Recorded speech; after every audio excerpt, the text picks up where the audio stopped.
Hello everyone, welcome to our channel. आज के इस वीडियो में हम क्लास 10th केमिस्ट्री के second chapter acid bases and salts की एक्टिविटी 2.4 को समझेंगे और उससे रिलेटेड कुछ क्वेश्चंस डिस्कस करेंगे।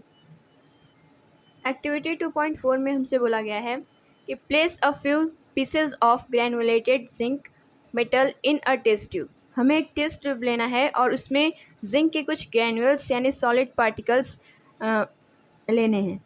उसके बाद add 2 millilitre of sodium hydroxide solution and warm the content of the test tube.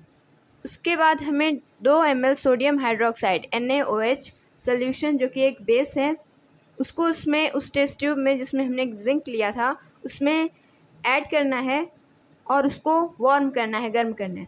Repeat the rest of the steps as in activity 2.3 and record your observation. और इसके बाद बाकी सारी चीज़ें जैसे हमने एक्टिविटी 2.3 में की थी वैसे ही हमें भी करना है।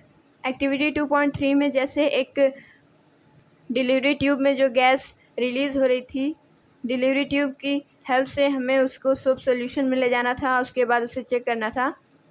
ठीक ऐसे ही हमें इस एक्टिविटी में भी करना है। तो जब हम जिंक को इसमें इसकी फ़िज़िकल स्टेट दी गई है तो हम फ़िज़िकल स्टेट मेंशन करेंगे। फ़िज़िकल स्टेट मेंशन करना उतना ज़रूरी नहीं होता है, लेकिन जब क्वेश्चन में हमें फ़िज़िकल स्टेट मेंशन की गई हो तब मेंशन करना ज़रूरी है। ठीक, तो जिंक सॉलिड पार्टिकल जो हमने लिया है, उसके बाद हमें सोडियम हाइड्रोक्साइड NaOH जो कि एक बेस है उसका एक्वस सोल्यूशन उसमें ऐड करना है। उसके बाद इसमें एक रिएक्शन होगा। रिएक्शन के बाद हमें 2 प्रोडक्ट्स मिलेंगे। पहला सोडियम जिंकेट जिसका फार्मूला होता है Na2ZnO2 प्लस इसमें हाइड्रोजन गैस का इवोल्यूशन हमें देखने को मिलेगा, तो प्लस में H2 गैस। रिएक्शन में हुआ क्या कि जिंक ने OH माइनस को हाइड्रोक्साइड को रिप्लेस किया और सोडियम के साथ एक नया प्रोडक्ट का फॉर्मेशन किया जिसे हम बोलते हैं सोडियम जिंकेट। तो इस एक्टिविटी से हमें क्या बातें मालूम हुई? तो देखिए, जिंक एक तरह का मेटल जब ये सोडियम हाइड्रोक्साइड यानी बेस से रिएक्ट करता है तो हमें 2 प्रोडक्ट मिलते हैं। सोडियम जिंकेट एक तरह का साल्ट है, साल्ट प्लस में हाइड्रोजन गैस का इवोल्यूशन हमें देखने को मिला इस एक्टिविटी में। तो इस एक्टिविटी का कंक्लूज़न ये है कि जब भी मेटल बेस से रिएक्ट करता है तब ये प्रोडक्ट देता है साल्ट और हाइड्रोजन गैस। ये बेस की एक केमिकल प्रॉपर्टी को बताता है कि जब बेस मेटल से रिएक्ट करता है तब ये साल्ट और हाइड्रोजन देना है। ये बेस की एक केमिकल प्रॉपर्टी को शो कर रहा है। और हाँ, एक और बात कि सारे मेटल बेस से रिएक्ट नहीं करते। कुछ ही मेटल हैं जो बेस से रिएक्ट करते हैं, जैसे जिंक और एल्युमिनियम। ऐसे कुछ ही मेटल्स हैं जो बेस से रिएक्ट करते हैं, लेकिन सारे मेटल्स बेस से रिएक्ट नहीं करते। ओके, आई होप आपको ये एक्टिविटी समझ में आई होगी। आइए चलते हैं, इससे रिलेटेड कुछ क्वेश्चंस डिस्कस करते हैं।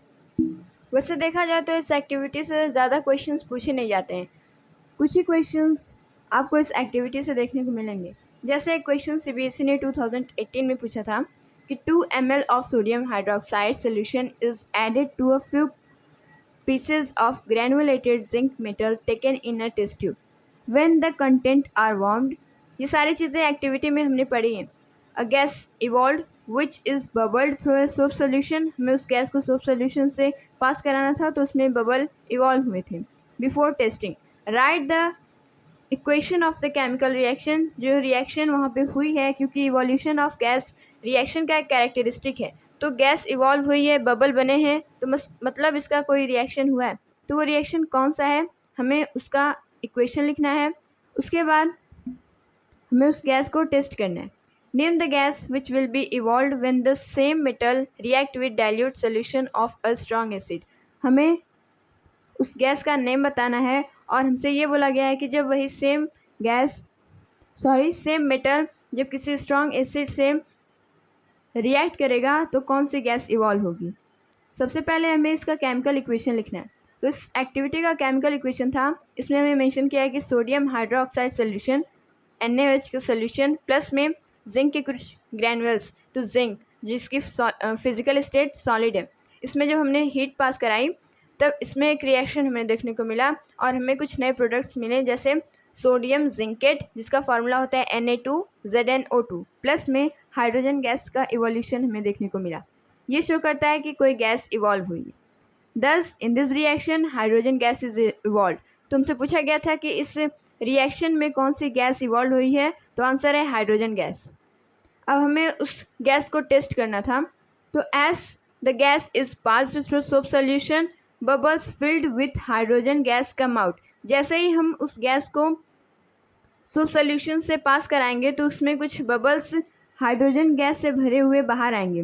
Bring a candle near bubbles. फिर हम उस गैस को टेस्ट करने के लिए ये हमें पता है कि इसमें हाइड्रोजन गैस का इवोल्यूशन हुआ है, तो यही कंफर्म करने के लिए हम इसे टेस्ट करेंगे with the help of a candle. Bring a candle near bubbles. हमें बबल्स के पास उस कैंडल को ले जाना है। तो जब हम बबल को उसके पास ले जाएंगे तो हम देखेंगे कि बबल्स बर्स्ट होने लग रहे हैं, फूटने लग रहे हैं, and gas inside it start burning with a pop sound. और ये एक पॉप साउंड प्रोड्यूस कर रहे हैं। And extinguishes the candle. और ये कैंडल को एक्सटिंग्विश करने का भी काम कर रहे हैं। Which shows H2 gas is there. जो कि ये शो करता है कि वो गैस H2 गैस है, यानी हाइड्रोजन गैस है, क्योंकि हाइड्रोजन गैस की ये प्रॉपर्टी होती है। ये एक्टिविटी हमने एक्टिविटी 2.3 में भी पढ़ रखा है कि हाइड्रोजन गैस की ये प्रॉपर्टी होती है कि वो पॉप साउंड से बर्न करता है। तो जब भी कोई गैस पॉप साउंड से बर्न हो तो इसका मतलब वो हाइड्रोजन गैस है। अब आगे हमसे पूछा गया था कि name the gas which will be evolve when the same metal react with dilute solution of strong acid. हमें उस गैस का नेम बताना है जब वो सेम मेटल यानी जिंक किसी स्ट्रॉन्ग एसिड से रिएक्ट करेगा। तो स्ट्रॉन्ग एसिड के लिए हमने एग्जांपल लिया है हाइड्रोक्लोरिक एसिड। स्ट्रॉन्ग एसिड के कुछ और एग्जांपल हैं जैसे sulphuric acid, nitric acid, acetic acid. तो यहाँ पे हमने लिया है HCl hydrochloric acid. If the zinc metal react with a solution of strong acid even then hydrogen gas will be evolve. जब वो मेटल जिंक स्ट्रॉन्ग एसिड से react करेगा तब भी हमें हाइड्रोजन गैस का इवोल्यूशन ही देखने को मिलेगा। ये हमने एक्टिविटी 2.3 में पढ़ा था। ठीक, एग्जांपल के लिए हमने लिया है जिंक को हमने स्ट्रॉन्ग एसिड जो कि HCl है उससे रिएक्ट कराया है, तो हमें प्रोडक्ट मिलता है जिंक क्लोराइड। ये एक साल्ट है, प्लस में हमें हाइड्रोजन गैस का इवोल्यूशन देखने को भी मिलता है। तो जब यही सेम मेटल एसिड से रिएक्ट करते हैं तब भी हमें सेम प्रोडक्ट देखने को मिलता है। ये एक तरह से एसिड की प्रॉपर्टी होती है, chemical property. Okay, I hope आपको ये एक्टिविटी समझ में आई होगी।